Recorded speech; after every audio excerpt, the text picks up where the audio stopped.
Alienware are generally known for making higher-end gaming laptops, and with the M15R5, they've finally made the jump over to AMD's Ryzen 5000 processors. But unfortunately, this alone isn't enough to make a good gaming laptop. There are a few problems that I've got with this model that you need to know about before you consider buying it. My configuration has an 8-core Ryzen 9 5900HX processor, NVIDIA RTX 3070 graphics, 16 gigs of memory, and a 1080p 165Hz screen. But there are other options for less money available too. You can find examples and check updated prices with the links down in the description. To be fair, it's not all bad though. The screen in particular is actually quite nice. My model has a 1080p 165Hz screen, and it's got decent color gamut, it gets fairly bright, and the response time is also quite good compared to other laptops. Unfortunately, with that 1080p 165Hz screen though, you're stuck with Optimus. But you can always bypass that by connecting an external screen to either the Type-C port or HDMI port, as both of these connect directly to the NVIDIA GPU. Now, if you do get the R5 with the higher-end 1080p 360Hz or 1440p 240Hz screens, those do come with G-Sync and Advanced Optimus. So based on that, I would expect those models to perform better. So based on that alone, those could be worth paying extra money for if you're after the best gaming performance possible. Another thing I actually liked about the R5 was the battery life. It was well above average compared to most other gaming laptops out there. The RGB lighting is a little over the top for me, but there is plenty of customization, and I know that sort of thing does appeal to a lot of people. So if you're after crazy lighting effects, then the R5 could have what you're after. The R5 also has the option of a mechanical keyboard, which, as you can probably hear, is definitely quite loud.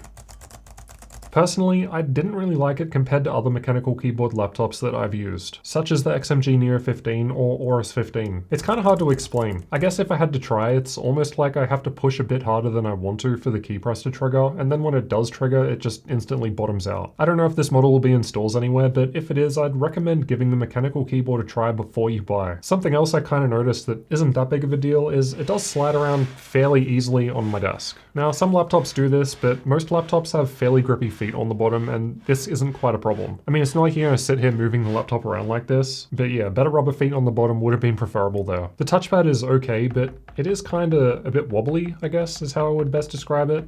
I didn't really notice it while using it normally, but figured it's worth noting as most touchpads, well, I guess they don't do that. Now, although I do have that top-end Ryzen 9 5900HX processor, it's not performing quite as well compared to other laptops that I've tested it in. I mean, a 12,500 score in Cinebench R23 multi-core isn't exactly bad or anything. I'm just pointing out that it's the lowest result I've got for that processor so far. Something else worth noting, and perhaps the biggest issue that I had with this laptop, is that it runs hot. Now, if you've seen my previous Alienware reviews in the past, this won't be that surprising. Generally, Alienware seems to have a higher thermal throttle cap at the expense of better performance, but in this case, it seems like that extra performance part is just missing. Just check out these game benchmarks. It's not actually doing all that well compared to other laptops with RTX 3070 graphics. I mean, yeah, it's not as bad as, say, the Asus TUF A15, but that is meant to be more of a budget-friendly gaming laptop, while Alienware is generally more on the premium side. Many of those other 3070 laptops that are beating it in games do cost less money as well. So if raw gaming performance is your priority, then you might want to look at a different option. While under stress test, I found that the 5900HX would run at about 35 watts while sitting at 100 degrees Celsius. Now technically 100 degrees Celsius is within AMD spec, but most other laptops do cap this to 90 to 95 degrees. Now I don't really have that much of an issue with it running at 100 degrees. To be fair, even when it's doing that, the keyboard area doesn't feel hot to the touch, so it's probably not something you'll actually notice while using the machine. The issue that I have is that while under stress test, the 3070 GPU ran up to 120 watts, while the CPU ran up to 35. Most other Ryzen laptops let the CPU go up to 45 watts or higher, and this is probably why the M15R5 is below those other 3070 options. But that said, as mentioned earlier, if you do get this laptop with a better screen, it will have Advanced Optimus, and will also perform better. When I connected an external screen to this laptop, in Shadow of the Tomb Raider, we were getting like a 10% boost to performance. So this is about what I would expect if you were to get the M15R5 with Advanced Optimus. At the end of the day though, this configuration costs about $1,900 US. Well, I don't think this exact model here in Australia is actually sold in the US, because on the US website that $1,900 option has half the storage mine has, and also the lower tier Ryzen 7 5800H. The 5900HX model on Dell.com seems to have the 1440p screen, and that's over $2,100. Honestly, when it comes down to it, personally, I would prefer the Lenovo Legion 5 Pro. Now, that's not particularly priced that great on Lenovo.com at the moment. It's more than $1,900 for the RTX 3070 model. But having tested both of them myself, I would definitely be leaning towards that compared to the M15R5. But hey, that's just me. So basically, to summarize my issues with the M15R5, it just costs more compared to other laptops that perform better, and it also runs on the warmer side compared to the competition. At least this year's model brought upgradable memory back, as previously it was soldered to the motherboard. So that is definitely a welcome improvement, and I'm always happy to see another company introducing Ryzen. More competition and options means we all win. But yeah, there is quite a good amount of competition out there now, which is what makes it difficult for me to recommend this gaming laptop today compared to others. If you're new to the channel, make sure you get subscribed for future gaming laptop reviews like this one. Come and join me in Discord and get behind the scenes videos by supporting the channel on Patreon, and come and check out some of my other videos over here. I'll see you over in one of those next.